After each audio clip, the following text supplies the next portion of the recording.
ఆ తన యజమానుని దృష్టికి. హల్లెలూయా. చదువు. అతడు మహాపరాక్రమశాలి అయి ఉండెను గాని అతడు కుష్టి రోగి.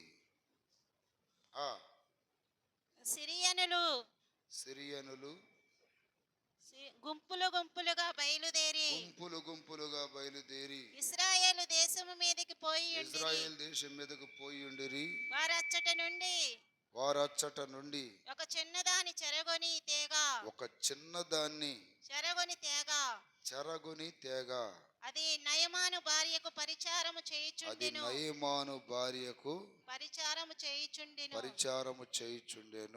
అది షోమ్రోనులోనున్న ప్రవక్త దగ్గర నా ఏలిన వాడు ఉండవలెనని నేనెంతో కోరుచున్నాను. అతడు నా ఏలిన వానికి కలిగిన కుష్ఠరోగమును బాగు చేయునని తన యజమానురాలితో అనెను.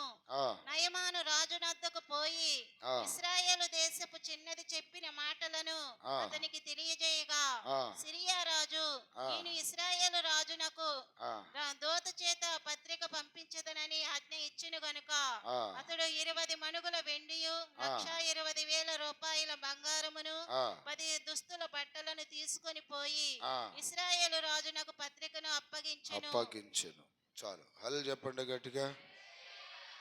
ఈ వాక్యంలో ప్రియులారా, ఒక సైన్యాధిపతి ఒక వ్యక్తి కనిపిస్తున్నాడు. అలాగే ఒక చిన్నది కనిపిస్తుంది. మూడోది, ఒక సైన్యాధిపతి భార్య కనపడుతుంది. హల్లెలూయా.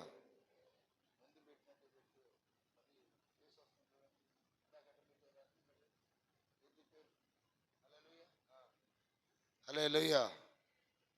చేతులు పైకెత్తి గట్టిగా చెప్పండి. హల్లెలూయా.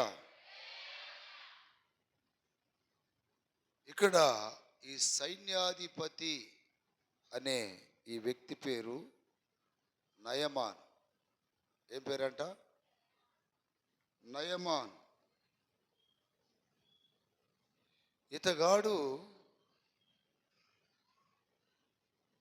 గొప్ప పరాక్రమశాలి అని తన యజమానుని దృష్టికి గనుడై దయ పొందిన వాడై ఉన్నాడు. బాగానే ఉంది. కానీ కుష్ఠరోగి అంట. యుద్ధానికి వెళ్తాడు, ఎంత పెద్ద సైన్యాన్నైనా సరే గెలుస్తాడు. కానీ కుష్ఠరోగి. యజమాను దృష్టికి దయ పొందాడు, గనుడుగా కనపడుతున్నాడు, కానీ కుష్ఠరోగి. అంటే అతని జీవితంలో ఎన్నో జయాలు ఉన్నాయి, కానీ కుష్ఠరోగం పోలేదు. తన యజమాను దృష్టికి గనుడే, కానీ కుష్ఠరోగం పోలేదు. తన యజమాను దృష్టికి దయ పొందినవాడే అయినను కుష్ఠరోగం పోలేదు. నా ప్రియమైన బిడ్డలారా, మన జీవితంలో అనేక జయాలు చూస్తాం. మన ప్రార్థన విన్నపాలకు ఎన్నో జవాబులు పొందుతాం. కొన్ని లోపాలు అనే కుష్టి ఎక్కడో ఉంటుంది. లోపములు, పాపములు అనే కుష్టి. అతడు జయం పొందిన వాడుగా కనపడుతున్నప్పటికీ యజమాను దృష్టికి గనుడై దయ పొందిన వాడిగా కనపడుతున్నప్పటికీ కుష్ఠరోగం పోలేదంట. దేవుని స్తోత్రం కలుగును గాక. దేవుని దృష్టిలో మనం దయ పొందిన వారం కావచ్చు, ప్రార్థనలో ఎన్నో విజయాలు సాధించిన వారం కావచ్చు, కానీ లోపములు అనే కుష్ఠము ఆ అసహ్యమైన వ్యాధి ఎంత భయంకరంగా ఎదుటి వాళ్ళు అసహించుకుంటారో, మనలో ఉన్నటువంటి కొన్ని లోపాలనే కుష్టి రోగం మనల్ని అసహించుకోవడానికి మన లోపాలు కారణమవుతాయి. నప్రీతిని బిడ్డలారా, కుష్టి రోగం రావటానికి 3 కారణాలు ఉన్నాయి. ఎన్ని కారణాలు చెప్పండి? 3 కారణాలు ఉన్నాయి. ఒకటి గర్వము వలన కుష్టి రోగం వస్తుంది.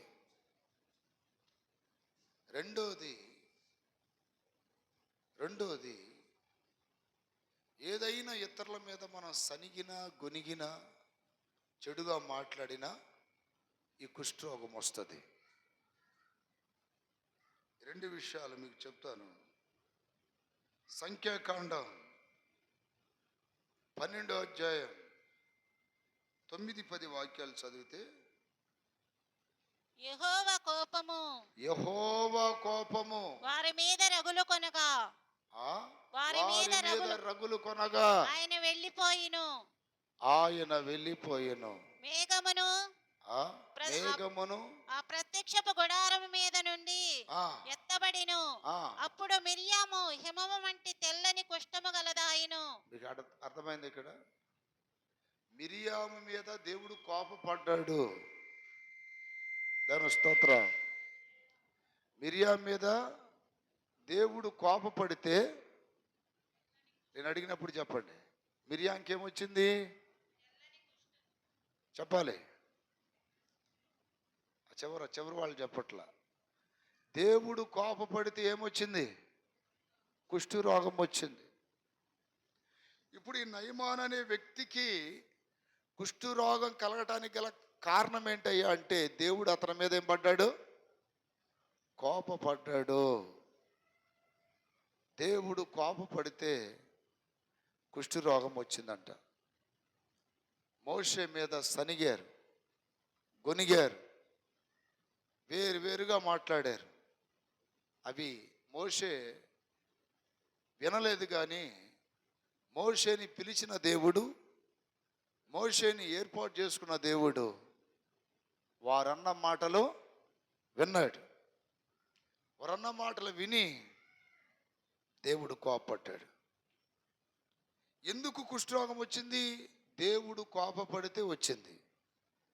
ఈ రోజున నీ మీద, నీ కుటుంబం మీద దేవుని కోపం నిలబడాలా, లేక దేవుని కనికరం నిలబడాలా? చెప్పండి. దేవుని కనికరమా, కోపమా? కనికరం, కటాక్షం, ప్రేమ, దయ నిలబడాలి. దేవుని కనికరం, కటాక్షం, దయ నిలబడితే నీ జీవితంలో అన్నీ మేలులే చేస్తాడు. హల్లెలూయా. నయమాన్ అంటే అర్థం ఏంటి తెలుసా? నయమాన్ ప్రశాంతత అని అర్థం. కానీ ఇతనికి ప్రశాంతత ఉందా? కొన్నిసార్లు పేర్లు బాగానే ఉంటాయి, బ్రతుకే బాగోదు. ప్రశాంతత అని పేరు పెట్టుకున్నాడు కానీ అతని జీవితంలో ప్రశాంతత లేదు. దేవుని స్తోత్రం. ఈరోజు నా ప్రియమైన బిడ్డలారా, గమనించాల్సిన విషయం ఏంటంటే, మీ కుటుంబం మీద దేవుని దయే ఉండాలి, దేవుని కటాక్షమే ఉండాలి, దేవుని కరుణే ఉండాలి. కానీ దేవుడు కోపమో ఉండకూడదు. గట్టిగా చెప్పండి హల్లెలూయా. ఏముండాలి? దేవుని కటాక్షం ఉండాలి, కనికరం ఉండాలి, దేవుని ప్రేమ ఉండాలి. దేవుడు మన మీద కోపపడితే ఇదిగో జబ్బులు వస్తున్నాయి, తెగుళ్ళు వస్తున్నాయి. కీర్తన గ్రంథములో ఒక మాట ఉంటుంది చూడండి, నీ కోపము వలన నా ఆరోగ్యము నన్ను విడిచిపోయెను. 38వ కీర్తన 3వ వాక్యం. నీ కోపాగ్ని వలన ఆ నీ కోపాగ్ని వలన ఆరోగ్యము నా శరీరమును నా విడిచిపోయెను. శరీరమును విడిచిపోయెను. నా పాపమును బట్టి నా నా ఎముకలలో పాపమును బట్టి నా ఎముకలలో స్వస్థత లేదు. స్వస్థత లేదు. చేతులు పైకెత్తి గట్టిగా చెప్పండి. చాలాసార్లు దేవుని బిడ్డలు అనారోగ్య పాలవుతుంది. ఎందుకని? చాలాసార్లు దేవుడు ఎందుకని అస్వస్థతకు గురి చేస్తున్నాడు అంటే ఆ వ్యక్తి మీద ఏమి రగులుతుంది? దేవుని కోపం రగులుతుంది. దేవుని కోపం రగులుతుంది. ఇక్కడ మోషే మీద అహరోను మిరియాము సనిగారంట. దేవుడు ఏర్పాటు చేసుకున్న వాళ్ళ మీద అలా సనగొచ్చా? సాటున గొనగొచ్చా? ఎంత కష్టం ఉంటుంది దేవుని బాధ్యతలు మొయ్యాలంటే, ఎంత ప్రయాస ఉంటుంది దేవుని పని చేయాలంటే, ఎంత ఇబ్బంది. అన్నిటినీ ఓర్చి దేవుని బాధ్యత నెరవేరుస్తున్న మోషే మీద వీళ్ళేం పడ్డారు? సనుగుళ్ళు అంట, సనుగుళ్ళు. చేతులు పైకెత్తి గట్టిగా చెప్పండి. దేవుని బిడలు సనిగారా? దేవుడు కోపడతాడు మీ మీద. సనగకుండా జాగ్రత్తగా ఉండాలి. దేవుని బిడలకు అసలు సనుగుళ్ళు గొనుగుళ్ళు రాకుండా చూసుకోవాలి. ఒకటి, కుష్ఠరోగం రావటానికి గల కారణం ఏంటంటే సనుగుడు. రెండోది కోపం. 2 దినవృత్తాంతములు 26 అధ్యాయం 19వ వాక్యం చదవండి. ఈ నయమాను మీదకి దేవుడు కోపం వచ్చింది. దేవుని స్తోత్ర. 26:19 రోజు ప్రార్థన చేసుకోవాలి. అయ్యా, నేను ఆరోగ్యంగా బ్రతుకున్నట్లు, నా కుటుంబం అంతా ఆరోగ్యంగా ఉండునట్లు నీ దయ, కనికరం, కటాక్షం, ప్రేమ మా మీద ఉండాలి తప్ప నీ కోపం మా మీదకి రాకూడదు అని. 26:19 ఉజ్జియా ధూపము వేయుటకు ధూపార్తిని చేత పట్టుకొని రౌద్రుడై యాజకుల మీద కోపము చూపెను. చూడండి, యాజకుల మీద ఏం చూపించాడంట? కోపము చూపెను. యెహోవా మందిరములో ధూపపీఠము ప్రక్క అతడు ఉండగా యాజకులు చూచుచూనే ఉన్నప్పుడు అతడు నొసట కుష్ఠరోగము పుట్టెను. అతని నొసట కుష్ఠరోగం కనపడి, నిజంగా ఇతనికి కోపమే. ఎలీషా 7 మార్లు యోర్దాను నదిలో మునగమంటే ఎంత కోపడ్డాడు? మాటన్నాడా? కోపిష్టి. దేవుని స్తోత్రం. ఒకటి, మిరియాము అహరోను వలె సనిగాడేమో. రెండోది, నా ప్రియ దేవుని బిడ్డలారా, ఏర్పాట్లో ఉన్న వాళ్ళ మీద కోపడ్డాడేమో. ఇతని జీవితంలో ఏం కలిగింది? కుష్ఠరోగం కలిగింది. ఈ కుష్ఠరోగాన్ని బట్టి అతడు సమాజంలో ధైర్యంగా తిరగలేకపోతున్నాడు. అన్ని జబ్బుల కంటే భయంకరమైన జబ్బు ఇదే. కుష్ఠరోగి ధైర్యంగా ప్రజల్లో తిరగలడా? కుష్ఠరోగి, కొంతమంది కుష్ఠరోగులు మనం సిగ్నల్స్ దగ్గర చూస్తాం. పాపం ఆ గుడ్డలన్నీ కట్టుకొని, కొంతమందికి అయితే అసలు పట్టుకోవడానికి ఏళ్ళు కూడా ఉండవు, తినివేసి ఉంటాయి. ఆ డబ్బాలు ఇట్లా చేతికి తగిలించుకొని ఇట్లా పట్టుకొని డబ్బులు అడుక్కుంటారు. నిజంగా చాలా చాలా అసభ్యకరంగా ఉంటుంది వాళ్ళ రూపం చూసినప్పుడు, చాలా సభ్యకరంగా. ఇప్పుడు ఇతడు ఒక కుష్ఠరోగిగా సమాజములో అందరి చేత అసహించబడుతున్న జీవితంలో ఉన్నాడు. అందరి చేత చీచానబడుతున్న జీవితంలో ఉన్నాడు. అది ఒక లీడర్ అంట, అతను సైన్యాధిపతి, నాయకుడు.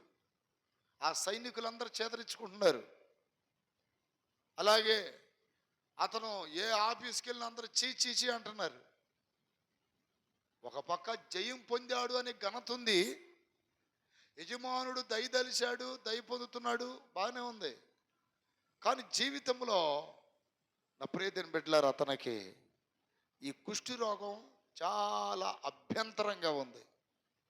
చాలా అభ్యంతరంగా. ప్రియ దేవుని సంఘమా, నీలో ఏదైనా లోపము సమాజములో అనేకులకు అభ్యంతరంగా ఉందా? దేవుని బిడ్డలు లోకానికి వెలుగై ఉన్నారు. దేవుని బిడ్డలు లోకానికి ఉప్పై ఉన్నారు. నీవు మారాలి, అనేకులను మార్చాలి. నువ్వు సన్నిధికి రావాలి, అనేకులను తీసుకురావాలి. నీ లోపం అనేది సమాజానికి కనపడితే నిన్ను అసహించుకుంటారు అందరూ. నువ్వు దైవ సన్నిధికి వస్తున్నా అసహించుకుంటారు. ఎందుకని? ఆ లోపము అసహించుకునేటట్టు చేసిద్ది. ఇక్కడ నయమాను కుష్ఠరోగం వలన అందరూ అసహించుకుంటున్నారు. ఏం చేయలేని పరిస్థితి. ఎన్నో మందులు ఆడాడు, ఎన్నో హాస్పిటల్కి తిరిగాడు, ఎంతోమంది వైద్యులకు చూపించాడు. ఏ మాత్రం ప్రయోజనం లేదు. దేవుడు పెట్టిన శిక్ష, దేవుడు పెట్టిన పనిష్మెంట్ అది. ఎంతమంది బాగు చేయాలన్నది సాధ్యమయ్యే పని కాదు. ఇప్పుడు అతనికి స్వస్థత కలగాలంటే ఏం కావాలి? అతడు ముందు కోపం తగ్గించుకోవాలి, రెండోది సనుగుళ్ళు గునుగుళ్ళు తగ్గించుకోవాలి. అదే మందు, అదే ఔషధం. ప్రియ దేవుని బిడలారా, మన జీవితంలో ఈ అసహ్యకరమైనటువంటి లోపాలు ఏదైనా ఉందనుకోండి, సమాజంలో మనల్ని ఎవరు గౌరవించరు, ఎవరు ఇష్టపడరు. పేర్లు బాగానే ఉంటాయి, కానీ వాళ్ళ జీవితాలను గమనిస్తే చాలామంది అసహించుకుంటారు. అమ్మో, ఆ మాట్లాడే మాటలు మామూలుగా కాదు. అబ్బో, అతని శాస్త్రాలు మీ చర్చిలో భక్తిగా కనపడుతున్నాడేమో, కానీ బజార్లోకి వస్తే చాలా నీచుడు అతను. అతని రహస్య పాపాలు చాలా ఉన్నాయి. మంచివాడని మీరు అనుకుంటున్నారా? అయ్యో పాస్టర్ గారు అని అంటారు కొంతమంది. ఇక్కడ మందిరంలో ఎంత భక్తిగా ఉన్నావో ఇంటి దగ్గర అలాగే ఉండాలి. ఇక్కడ ఎంత భక్తిగా ఉన్నావో పని ఉద్యోగ స్థలాల్లో అలాగే ఉండాలి. ఇక్కడ ఎంత భక్తి కలిగి ఉన్నావో నువ్వు చదువుకున్న కాలేజీలలో, స్కూళ్ళలో కూడా అంత భక్తి కలిగి ఉండాలి. ఇక్కడ ఒక గొడుగు, అక్కడ ఒక గొడుగు ఎత్తకూడదు. ఎందుకనంటే ఇలాంటి బ్రతుకులను దేవుడు కుష్ఠరోగులతో పరిగణిస్తున్నాడు. ఇతను ఇంట్లో భార్య అసహించుకోవట్లేదేమో కానీ సమాజంలో అందరూ అతన్ని చీ చీ చీ చీ అని కుష్ఠరోగ్య అసహించుకుంటుంటే ఎంత బాధ ఉంటుంది. దానికి గల కారణం ఏంటి? ఉదయాన్నే లేచి ఆ యజమానురాలు ఆ దూది ఆ టించర్తో మొత్తం క్లీన్ చేస్తూ ఉంది. అసహ్యంగా కనపడుతున్నాడు. భార్య కాబట్టి భరిస్తుంది. ఇక్కడ ఒక విషయం ఏంటంటే, ఆ ఇంటిలో ఒక చిన్నది ఉందంట. దేవుని స్తోత్రం కలుగునగాక. ఎవరు చెప్పండి? ఒక చిన్నదంటే బైబిల్ గ్రంథంలో 12 ఏండ్ల అమ్మాయిని యేసు ప్రభువారు చిన్నదానా అన్నాడు. ఇక్కడ కూడా చిన్నది అనే మాటకి ఆ అమ్మాయి వయసు ఎంతో మనం గమనించాలంటే ఒక 12 ఏండ్లు ఉండొచ్చు ఆ పిల్లకి. ఆ 12 ఏండ్ల అమ్మాయి ఆ ఇంట్లో ఒక పని మనిషిలాగా, అంటే పని మనిషి కాదు, బానిస. ఈ అమ్మాయికి సంబంధించిన వాళ్ళని ఇజ్రాయేల్ దేశం వెళ్ళి ఇతను యుద్ధము చేసి అనేక మందిని తీసుకొని వచ్చినప్పుడు వారిలో ఈ అమ్మాయిని కూడా తీసుకొచ్చాడు. ఈ అమ్మాయి తల్లికి దూరమైంది, తండ్రికి దూరమైంది, స్వదేశానికి దూరమైంది, సన్నిధికి దూరమైంది, సేవకులకు దూరం అయిపోయింది. ఎంతో బాధ వేదనకరమైన జీవితం. ఆ యజమానురాలు దగ్గర, అంటే నయమాను భార్య దగ్గర పరిచర్య చేస్తున్నటువంటి అమ్మాయి ఈ పరిచర్య చేస్తున్న అమ్మాయి రోజు గమనిస్తుంది. ఉదయాన్నే లేచి మా యజమానురాలు మా యజమానుని యొక్క ఆ కుష్ఠు రోగం, ఆ కుష్టికి డ్రెస్సింగ్, దాన్ని ఏమంటారు చెప్పండి, డ్రెస్సింగ్ చేస్తుంది అని చెప్పి ఒక చిన్న సలహా ఇచ్చింది. దేవుని స్తోత్రం. యజమానురాలకి ఏమి ఇచ్చింది? 3 సార్లు గట్టిగా చెప్పండి, హల్లెలూయా, హల్లెలూయా. ప్రియ దేవుని బిడ్డలారా, చిన్నది చూడండి. ఒక సలహా ఇచ్చింది యజమానురాలకి. ఏమిచ్చిందో తెలుసా? అమ్మగారు, ఒక చిన్న సలహా మీకు నచ్చితే చేయండి. ఏంటే అని అడిగితే ఏం లేదు, రోజు మన అయ్యగారికి సేవలు చేయలేక అల్లాడిపోతున్నావు కదా, మా దేశంలో ఒక దైవజనుడు ఉన్నాడు. ఆయన పేరు ఎలీషా. ఆయన దగ్గరికి కానీ ఇతను కానీ తీసుకెళ్తే, ఆయన ప్రార్థన చేస్తే ఖచ్చితంగా మన యజమానుడికి స్వస్థత కలిగిద్ది. మీరు ఇప్పుడు దాకానే హాస్పిటల్కి మందులు అయ్యి వాడారు కానీ తగ్గలేదు కదా, ఒక్కసారి అక్కడ తీసుకెళ్తే బాగుండు అని చెబితే, ఈ అమ్మాయి చెప్పిన మాటలంట యజమానురాలికి నచ్చాయి, యజమానురాలికి ఇష్టమైనవి. వాస్తవానికి పని మనిషి చెబితే ఎవరు వింటారండి? పని మనిషి చెబితే ఎవరు వింటారు? ఓ చెప్పావు, వెళ్ళి కొండలు కడుక్కో, పోయి ఇల్లు ఉడుచుకో, పోయి బట్టలతో ఉతుక్కో, ఎట్లా మాట్లాడతారు. కానీ ఒక యజమానురాలు ఈ చిన్నది చెబితే విన్నదంటే, ఈ చిన్నదాని యథార్థత, నీతి, నమ్మకత్వం ఎంత గొప్పగా ఉందో ఆలోచించండి. ప్రియ దేవుని బిడలారా, చిన్నపిల్లలారా, మీరు జాగ్రత్తగా వినండి ఈ వాక్యం. దేవుని స్తోత్రం. ఒక చిన్నదాని ఎడల ఆ అమ్మాయి చెప్పిన మాటకి తల్లి కాదు నమ్మింది, ఇక్కడ తండ్రి కాదు నమ్మింది. పరాయి దేశములో బానిసగా ఉన్న ఇంట్లో యజమానురాలు నమ్మిందంట. ఎక్కడ పంపడానికి? ఇప్పుడు వేరే దేశం. ఇప్పుడు ఇజ్రాయెల్ దేశం వాళ్ళకి శత్రువు దేశం, వాళ్ళు ఇజ్రాయెల్కి శత్రువు దేశం. శత్రు దేశాలు రెండు. కానీ ఇక్కడ ఈ చిన్నదేమంటుందో తెలుసా? నా యజమానుడు దాని స్తోత్రం కలుగునగాక. చదువు. అది షోమ్రోనులోనున్న ప్రవక్త దగ్గర నా ఏలినవాడు ఉండవలెనని నేను ఎంతో కోరుచున్నాను. అంటే ఇక్కడ ఒక విషయం చెప్తానండి. ఈ చిన్నది వాస్తవానికి ఆ నయమాను మీద, ఆ అంటే ఆ సైన్యాధిపతి మీద, తన భార్య మీద చాలా కోపం ఉండాలి. ఎందుకు ఉండాలి కోపం? ఇప్పుడు ఆ చిన్నదానికి కీడు చేశాడు కదా, తల్లికి దూరం చేశాడు, దేశానికి దూరం చేశాడు, తన ప్రజలకి దూరం చేశాడు. చేసినప్పుడు నా ఉసురు నీకు తగల, నువ్వు ఎప్పుడు చేస్తావురా, అట్లాంటి కోపం ఉండాలా. కానీ ఆ చిన్నదానికి కోపం లేదు, యజమానుని క్షమించేసింది. ఈ చిన్నదానికి యజమానుడు కీడు చేసినా యజమానుడికి ఏం చేస్తుంది? మేలే చేస్తుంది. అతను బాగుపడాలి. హల్లెలూయా. అతనేం కావాలండి?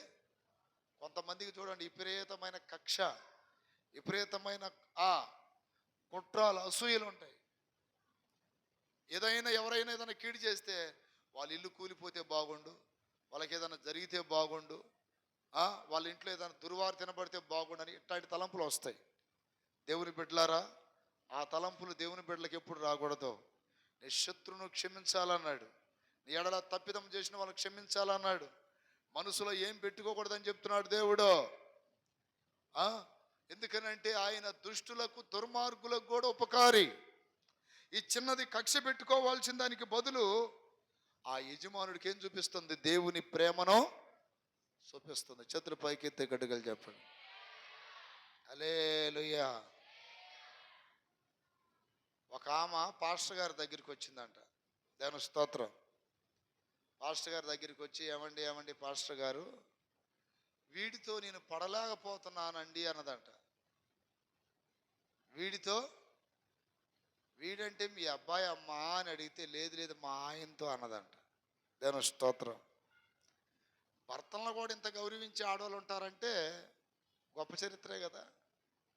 వీడు అంటే స్నేహితులను అంటారు, వీడు అంటే చిన్నవాళ్ళు అంటారు. భర్తను కూడా ఈడు వాడనే వాళ్ళు ఉన్నారా? ఎందుకు లేరు అంటారా? చేతుల పైకెత్తి గడిగలు చెప్పండి. తలకాయ ఊపుతున్నారంటే కాస్త అనుభవం ఉందేమో అనుకుంటున్నా. హల్లెలూయా. చేతులు ఎత్తున్నారని చూడండి. యేసయ్య, నేను మిమ్మల్ని డైరెక్ట్ క్వశ్చన్ వేస్తున్నావుగా, ఎప్పుడైనా మీ భర్తను వాడు ఈడన్నారా? మనుషులైన అనుకున్నారా? చెప్పండి, నిజంగా చెప్పండి. అన్నయ్య, లేనిపోయి చిచ్చు పెడుతున్నావు మాకు, వదిలే అనమాకండి. ఇక్కడ గమనించండి, ఈ భార్య పాస్టర్ గారి దగ్గరికి వచ్చి, వీడు పోటు తట్టుకోలేకపోతున్నాను పాస్టర్ గారు, వీడికి విడాకులు ఇవ్వాలనుకుంటున్నాను, మంచి రోజు చెప్పండి అన్నదంట. దేవుని స్తోత్రం. ఏం తీసుకోవడానికి? విడాకులు విడాకులు తీసుకోవడానికి కూడా మంచి రోజు. పెళ్లి కంటే మంచి రోజులు చూస్తారు, విడాకులకు కూడా మంచి రోజు అంటే ఇప్పుడే చూడటం. దేవుని స్తోత్రం. ఇంతకీ ఎందుకు తీసుకోవాలనుకుంటున్నావమ్మా అంటే, అమ్మో వాడు టార్చర్ భరించలేమయ్యా, వాడు మామూలోడు కదయ్యా, ఎముకల్లో సున్నంలో ఎముకలా అట్ట కొడతాడయ్యా నన్ను, అమ్మో వాడి దగ్గర నేను ఇంక సంసారం చేయలేనయ్యో అని పాస్టర్ గారికి చెబితే, సరే ఎప్పుడు తీసుకోవాలనుకుంటున్నావమ్మా అంటే, కుదిరితే ఈ వారంలో తీసేసుకుందాం అనుకుంటున్నా నేను, వాడితో మనం భరించలేము అయ్యగారు అని అంటే, పాస్టర్ గారు చెప్పాడంట, అమ్మా ఈ వారం కాదు కానీ ఒక 2 నెలలు ఆగు, తర్వాత తీసుకుందాం. పాస్టర్ గారు కూడా మంచోడే కదా, దేవుని స్తోత్రాలు చెప్పండి. పాస్టర్ గారు కూడా తీసుకుందామని అంటున్నాడు. చేతులు పైకెత్తి గడిగలు చెప్పండి. ఇంకేం చేస్తాడు, ఓరక పాస్టర్ గారి దగ్గరికి వచ్చి పడతా ఉంటే, ఇప్పుడు ఒకసారి వస్తే ఏదో మొత్తానికి పంచాయతీ చేసి భార్య భర్తలను అట్ట కాదెట్టమ్మా అట్టయ్యా అని చెప్తాడు. ఓరకొచ్చి పాస్టర్ గారు మాకు తీర్పు తీర్చండి అంటే, మీరు ఇడిపోవడమే మంచిది అంటాడుగా. కానీ ఆయన ఎందుకన్నాడు అర్థం కాల. దేవుని స్తోత్రం. ఒక 2 నెలలు ఆగమ్మా అంటే అన్నది, అయ్యా పాస్టర్ గారు నేను విడిపోయేటప్పుడు సామాన్యంగా విడిపోను, వాడిని చిత్రహింసలు చేయించి మరి నన్ను ఎన్ని దెబ్బలు కొట్టాడో దానికి డబల్ రెట్టింపు కొట్టించి అప్పుడు వదిలేద్దాం అనుకుంటున్నాను అన్నదంట. దేవుని స్తోత్రం. బాగానే పెంచుకుంది. ఏమిటి, భర్త మీద కోపం, బాగానే ఉంది కక్ష. హల్లెలూయా. దేవుని బిడ్డలకి ఇలాంటివి ఉండొచ్చా చెప్పండి. ఊరకంటున్నారులే, తలకాయ ఊపుతున్నారు, కానీ మనసులో ఉంటుంది. చేతులు పైకెత్తి గట్టిగా చెప్పాలి హల్లెలూయా. అంటే మనుషులం కదా, టక్కన అనిపిస్తుంది, కానీ దేవుడు వాక్యం గుర్తొస్తుంది మనకి. మన చేతులతో ఒకరిని కొట్టకూడదు, మన చేతులతో ఒకరిని తిట్టేయకూడదు అని. చేతులు పైకెత్తి గట్టిగా చెప్పండి హల్లెలూయా. ఏం చేస్తాం, కొన్నిసార్లు క్షమించాల్సి వస్తుంది. కొన్నిసార్లు ఏం చేయాల్సి వస్తుంది చెప్పండి, క్షమించాల్సి వస్తుంది. పోలీసు వాళ్ళు మనకు తెలియదని కాదు, ఎస్ఐలు మనకు తెలియదని కాదు, అందరు తెలుసు, కాస్త కోస్త పరిచయం ఉంటుంది. కొంతమంది ఇబ్బంది పెడుతున్నప్పుడు అనిపిస్తుంది ఆ టైంలో కొంచెం కంప్లీట్ చేయాలని, కానీ మనసాక్షి గద్దిస్తుంది మళ్ళీ, మనం అట్లా చేయొచ్చా చేయకూడదా అని. దేవుని స్తోత్రాలు చెప్పండి గట్టిగా హల్లెలూయా. పోయిన వారంలోనే ఎప్పుడో మనకు ఆ కట్ట మీద ఒక బోర్డు ఉంది. ఆ బోర్డుకి ఒకడు మొత్తానికి ఎవరో సినిమా యాక్టర్ ఆ బొమ్మ ఒకటి వేసి ఆడ కట్టాడు. సర్లే ఏదో ఎవడు అభిమానం వాడిది కదా, ఎవడు పిచ్చివాడిదని 4 రోజులు పెట్టుకొని తీసేస్తాడు లాంటి వాడు తీట్లా 2 వారాలు అయినా కూడా. దేవుని స్తోత్రం.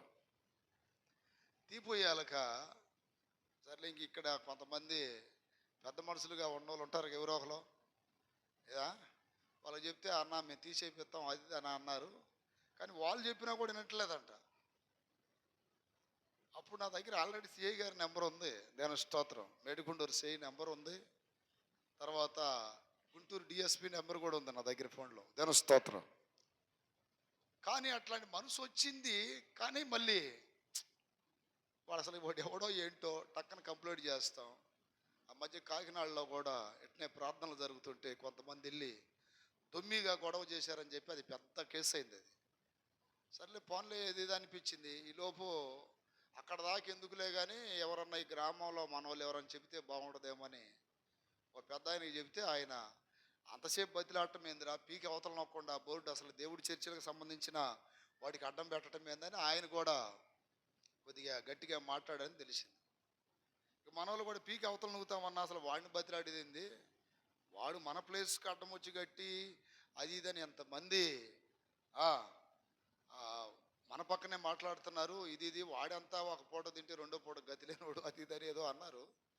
అయితే ఇక్కడ నాకేం అడ్డం వచ్చిందంటే, అక్కడ దాకా అన్నీ ఉన్నాయి, కానీ టక్కన వచ్చిన ఆవేశ పరులు టక్కన ఏదైనా చేసుకున్నారనుకో, అయ్యా ఫోన్లు సైలెంట్లో పెట్టుకోండి. హల్లెలూయా. మళ్ళీ చూడు బాధ కలిగిద్దని ఇట్ట నేను చాలా స్థలాలు కూడా వదిలేశా. ఎడ్లపాడులో కూడా 12 ట్రక్కులు మట్టి తోలి డొక్కా మాణిక్యవర ప్రసాద్ మంత్రి ఎడ్లపాడు సిఐకి ఫోన్ చేసి అక్కడ కాలువ కట్ట పక్కన కాలువ స్థలంలో చర్చి కట్టుకోవాలని పాస్టర్ జెర్మియా గారు వాళ్ళు వచ్చారు. అక్కడికి వాళ్ళ తాలూకోలు నాకు ఫోన్ చేశారు. అక్కడ ఎవరో ఒక అతను గొర్రెలు కాసుకునే వ్యక్తి కావాలని దాంట్లో ఈ ఎరువు బొరువు వేసి ఇబ్బంది పెడుతున్నాడు అంటని అక్కడ పోలీసు ఫోన్ ఎస్ఐ ఫోన్ చేశాడు. ఆయన వచ్చి పాస్టర్ గారు మీరు ఒక్క సంతకం పెట్టండి, వాడిని పిచ్చ కొట్టుడు కొడతామన్నాడు. కొట్టించామా, స్థలం వద్దనుకున్నాం. ఇది ఎడ్లపాడోళ్ళు ఎవరున్నారు ఇక్కడ? చదువులు పైకి ఎత్తి గడిగలు చెప్పండి. నేను ఒకవేళ అబద్ధం అనుకుంటున్నారేమో, అది ఆ ఊరోళ్ళు ఉన్నారు సాక్ష్యం. 12 ట్రక్కులు మడితోలేమో లేదా? అల్లెలు చెప్పండి గట్టిగా. ఇప్పుడు ఆల్రెడీ అక్కడ మంత్రియే చెప్పాడు, వాడెవడో వాడు అసలు వాడికి సంబంధం ఏంటి ఆ స్థలం? అది కాలువ కట్ట స్థలం. అవసరమైతే అబ్జెక్షన్ పెడితే కాలువలు పెడతారు. వాడికి ఏంటి అట్లా ఇట్లా అట్లా అంటే అక్కడ వాళ్ళు అందరూ అయ్యా మాకు కూడా ఇష్టమే ఇక్కడ మందిరం వేయటం, వీడు మూర్ఖుడయ్యా ఏం చేద్దామయ్యా అది ఇదని అంటే దెబ్బ కొట్టడానికి మనసు లేక మేమే ఆ 3-4 సెంట్లు ఉన్న స్థలాన్ని వదిలేసి ఇప్పుడు దగ్గర 15 సంవత్సరాలు అయింది వదిలేసి వచ్చాం. కారణం ఏంటంటే కక్ష తీర్చుకోలేక కాదు, అట్టని మనకి పైన వ్యవస్థలు తెలియదని కాదు, తెలుసు, డిపార్ట్మెంట్లు అని తెలుసు, ఎలా మాట్లాడాలో తెలుసు. నా ప్రియమైన బిడ్డల కారణం ఏంటంటే ఒక్కటే, దేవుడు ప్రేమ గుర్తొస్తుంది. గట్టిగా చెప్పండి. చెప్పాను సరే పెట్టుకొని రా, వాడు ఇప్పుడు దాకా పెట్టుకుంటాడు, పెట్టుకొని ఇంక చేసేది ఏముంది అంటే 1వ తారీఖు రాత్రి తీసాడంట మహానుభావుడు. దయ తెలిసి తీసాడో లేకపోతే తీపిచ్చారో, వాడు తీసాడా తీపిచ్చారా? బాలేసు తీసేశారా? అలా చెప్పండి గట్టిగా. పక్కన ఏడన్నా కట్టుకుంటే మనకేం అబ్జెక్షన్ ఉండదు. నేను కూడా సమాజాన్ని అర్థం చేసుకునే మనిషిని. నేనేదో పెద్ద బోర్డు పెట్టాను ఇంక మిగతా వాళ్ళు పెట్టకూడదు అనే తలంపు ఉండదు. ఎంతోమంది చనిపోయినప్పుడు బోర్డులు కట్టినా నేనేమనలా, వాళ్ళే ఒక 2-3 రోజులు పెట్టుకుంటారు, దానికి మనం అబ్జెక్షన్ చేయటం ఎందుకు? అప్పుడప్పుడు పెళ్ళిళ్ళప్పుడు పెట్టుకుంటున్నారు, ఏదైనా అన్యుల కార్యక్రమాలప్పుడు కూడా పెట్టుకుంటున్నారు. మేమేమనం అంటే ఏదో 2-3 రోజులు పెడుతున్నారు తీసేస్తున్నారు, దానికి మేమేం అబ్జెక్షన్ పెట్టాల. ఇట్లా పెట్టాడు, కొంచెం బాధ కలిగింది. కానీ మళ్ళీ వాక్యరీతిలో ఆలోచించాం. వాక్యరీతిలో ఆలోచిస్తే పక్కన ఏదైనా కోపడి కొట్టారనుకో మళ్ళీ అది పెద్ద గొడవ అయితే ఇది అని చెప్పి మన వాళ్ళు కొంతమంది ఫోన్ చేసి వద్దులే కానీ 4 రోజులు ఆగుదాం, 4 రోజులు ఆగితే నువ్వు కలిగే నష్టమేం లేదు కదా. ఏదంటారు కన్ను మంది కాలు మంది అని, వాడు మనోడే కదా, అర్థమైందా? ఆ మచ్చ మనకుంటుంది, వద్దు దేవుడే చూసుకుంటాడులే అని చెప్పి ప్రేమతో క్షమించేశాం. చేతులు పైకి ఎత్తి గట్టిగలు చెప్పండి. ఎందుకంటే ముఖం ముందు బోర్డు పెట్టినట్టు పెట్టకూడదు, అటు పెట్టాడు కావాలని. వాడు తెలియని కుర్రోడే, వాడు తెలిసినోడైతే అటు పెట్టడు. ఇట్లా అనేక సార్లు కోపాలు తీర్చుకోవాలనే తలంపు మనకు వస్తుంది. కానీ ఈ చిన్నదానిలాగా మనకేముండాలి? క్షమించే మనసు ఉండాలి. చేతులు పైకి ఎత్తి గట్టిగలు చెప్పండి. ఏ మనసు ఉండాలి? క్షమించే మనసు. కొంచెం నిదానం పాటిస్తే అన్నీ మంచి జరుగుతాయి. ఇప్పుడు ఆ చూడండి, చిన్నది ఏం చేస్తుంది? తన యజమానుని యొక్క బాగోగులు గురించి ఆలోచించింది. నా ప్రియమైన బిడ్డలారా, ఎవరైనా మీకు కీడు చేయాలని అనుకుంటే వాళ్ళని దేవుడే చూసుకుంటాడు. మీరు మాత్రం తెలిసి ఎవరు కీడు చెయ్యొద్దు. హల్లెలూయా. చేతులు పైకెత్తి చెప్పండి. కీడు చేయకూడదని వాక్యం చెప్తుంది. శత్రువు ఆకలి కొంటే అన్నం పెట్టండి, దప్పికొంటే దాహం వేయండి. నా ప్రియమైన బిడ్డలారా, కొన్నిసార్లు బాధ అనిపిస్తుంది. ఏం చేస్తాం? ఓర్చుకోవడమే. దేవుడి ప్రేమతో ఓర్చుకోవాలి. అన్నీ తెలిసిన వాళ్ళము తెలియని వాళ్ళ వల్లే మనం ప్రవర్తించడానికి వెళ్ళలేదు. అర్థమైందా? ఇక్కడ చూడండి, ఆ చిన్నది తన యజమానుడు తన దైవజనుడి దగ్గర ఉండాలని కోరుకుంటుంది. దేవుని స్తోత్రం కలుగునగాక. దైవజనుడి దగ్గరికి. ఇక్కడ ఒక గొప్ప విషయం ఏంటంటే, ఆ చిన్నది స్వదేశంలో లేదు, మందిరానికి దగ్గర లేదు, దైవజనునికి దగ్గర లేదు, దేవుని బిడలకి దగ్గర లేదు, అయినను ధైర్యంగా ఉంది. చూడండి, కొంతమంది మాకు అక్కడ ఉన్నాం ఇక్కడ ఉన్నాం ఫోన్లు వస్తూ ఉంటాయి, అన్న ఆ జిల్లాలో పని చేసుకుంటున్నాం, ఈ జిల్లాలో పని చేసుకుంటున్నామని. ఎక్కడ ఉన్నా దేవుడు మీతో ఉండాలి. ఆమేన్. ఎక్కడ ఉన్నా భక్తి ప్రార్థన ఉండాలి. ఆ చిన్నది పరాయి దేశం వెళ్ళినా దేవుణ్ణి మర్చిపోలా. పరాయి ప్రాంతంలో ఉన్న దైవజనుని మర్చిపోలా. పరాయి ప్రాంతంలో ఉన్న మందిరాన్ని మర్చిపోలా. కొంతమంది వేరే ప్రాంతం పోతే పాడైపోతారు. ఎట్లా? ఇప్పుడు ఇక్కడ ఉన్నప్పుడు భక్తిగా ప్రార్థన చేస్తారా? ఏ బెంగళూరు హైదరాబాద్ బోండి ఒక 4 నెలల తర్వాత చూడండి వాళ్ళు ఎట్టుంటారు. ఇక్కడేం భక్తిగా చక్కగా ప్రార్థనలో ఉంటారా? ఆ హైదరాబాద్ బెంగళూరు ఏ కర్ణాటక పోయారనుకోండి, మొత్తం వేషం భాష ప్రవర్తన మొత్తం మారిపోతాయి. కారణం ఏంటి? ఆడ హెచ్చరించే సేవకుడు లేడు, దేవుని బిడ్డల సమూహము లేదు, పాడైపోతారు. నా ప్రియమైన బిడ్డలారా, ఎక్కడ ఉన్నా దేవుడు నీతో ఉన్నాడనే ఒక గ్రహింపు నీకు కావాలి. ఆ చిన్నది వయసులో చిన్నదే, ఎక్కడ పోయినా దేవుని మరవలా. అలాగే ప్రవక్తని దైవజనుని మరవలా. ఎక్కడ పోయినా ఆ దేవుని శక్తిని మరవలా. ఈరోజు నా ప్రియమైన బిడ్డలారా, దేవుని శక్తిని దైవజనులను ఎక్కడ ఉన్నా మనం మరిచి పోకూడదు. చేతుల పైకి ఎత్తి గట్టిగా చెప్పండి హల్లెలూయా, హల్లెలూయా. దేశం తర్వాత సంగతి. ఊరు దాడితేనే మర్చిపోతారు పూర్తిగా. ఊరు దాడితేనే మర్చిపోతారు. దైవ సేవకుడిని, దేవుని శక్తిని, దేవుని సంఘాన్ని మనం ఎన్నడూ మర్చిపోకూడదు. చివరికి మొత్తానికి ఈ చిన్నది ఏం చెప్పిందో కానీ యజమానురాలు విన్నదంట. విని భర్తకు చెప్పింది, అయ్యయ్యా మన ఇంట్లో ఒక అమ్మాయిని చూడు, ఆ అమ్మాయి నీ బాగోగుల గురించి ఆలోచించి నీవు తన దైవజనుడైన ఎలీషా ప్రవక్త దగ్గరికి వెళ్ళాలని ఆయన నీ కొరకు ప్రార్థన చేస్తే నీకు స్వస్థత కలిగిద్దని చెప్పింది. కాబట్టి వింటావా అంటే ఇతను భార్య మాట విన్నాడు. నిజంగా కొంతమంది భర్తల భార్య మాట వింటారు. దేవుని స్తోత్రాలు చెప్పండి గట్టిగా. ఏ భార్య మాట వింటారు? ఆ భార్య ఎంత మంచిదైతేనే వినేది, ఆ భర్త ఎంత మంచోడైతేనే భార్య వినేది. అర్థమైంది? భార్య మాట విని ఇప్పుడు అతను ఎక్కడికి వెళ్తున్నాడు? ఎగ్జాంపుల్, మన పక్కన ఏ దేశం ఉంది? ఆ నేపాల్ అనుకోండి, లేకపోతే పక్కన బర్మా దేశం అనుకోండి, లేదా శ్రీలంక అనుకోండి. ఇప్పుడు అట్లాంటి దేశం పోవాలి ఈ భార్య మాటిని. ఆ దేశపు రాజు ద్వారా ఒక పత్రిక రాయించుకొని బయలుదేరాడు. చూడండి, భార్య మాట శాసనంగా భావించాడు. అంటే ఆ భార్య ఎంత నీతిమంతురాలు, ఆ భార్య ఎంత పరిశుద్ధమైనది, ఆ భార్య భర్త ఎడల ఎంత ప్రేమ గలదైతే భర్త ఆ మాట అంటాడు. అది కాకుండా పక్క ఊరికి వెళ్ళమంటుందా, పక్క దేశానికి వెళ్ళమంటుంది. పక్క దేశానికి వెళ్ళాలంటే ఏం చేయాలి? చాలా పర్మిషన్లు కావాలి. అయినను లోబడి వెళ్ళాడు.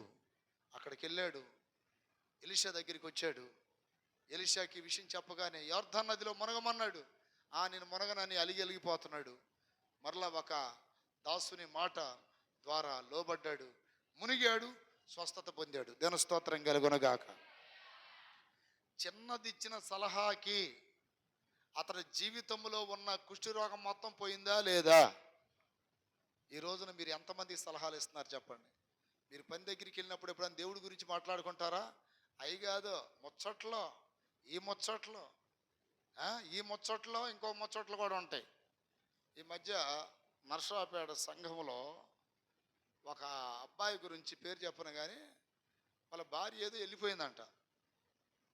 వాళ్ళ అమ్మ నా దగ్గరికి వచ్చి, అయ్యా మా అబ్బాయిని వారంలో అమ్మాయి కాడికి పంపిస్తున్నాం, కొంచెం ప్రార్థన చేయండి అయ్యా అన్నది.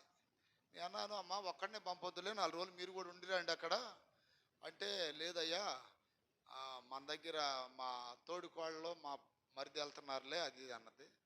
ఏదేమైనా కొంచెం ఇది తేడాగానే ఉంది, ఇది పరిస్థితి అమ్మా నేను చెప్పా. సరే వాళ్ళు రమ్మన్నారు కాబట్టి 4 రోజులు వెళ్ళండి అన్న. కానీ ఇదేదో ముడిపడేటట్లేదమ్మా, నాకు ప్రార్థనలో వేరే కనపడుతుంది. ఎక్స్ ఇది గిట్ట కనపడుతుంది. ఎక్స్ ఆకారం అంటే ఏంది? అది ముడిపడేది కాదు. ఇది పరిస్థితి, తొందరపడ్డారు ఇది అని చెప్పా.